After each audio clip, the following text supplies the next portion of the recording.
وفاقی وزیر خالد مقبول صدیقی یہ کہتے ہیں کہ لنگڑی جمہوریت پاکستان کے مسئلے کا حل نہیں ہے۔ ملک میں کوئی معاشی بحران نہیں، نیتوں کا بحران ہے۔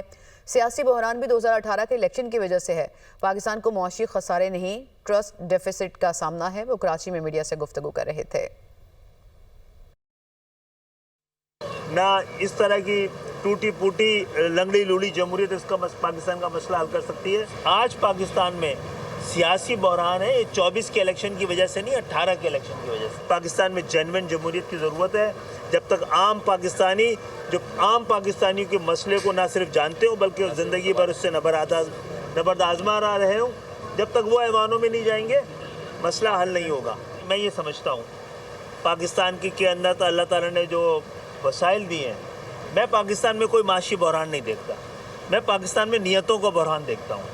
پاکستان میں نیتوں کے بحران کو دور ہوئے بغیر کوئی معاشی مسئلہ حل ہونے والا نہیں ہے۔ پاکستان میں تعلیم کے حوالے سے بہت سارے نظام کام کر رہے ہیں۔ دیکھیں اس وقت پاکستان کے مسئلے کا حل یہی ہے، الحمدللہ 35 سال سے کم عمر پاکستان کے نوجوانوں کی تعداد 18 کروڑ ہے، جو کہ 200 ملکوں سے زیادہ ہے۔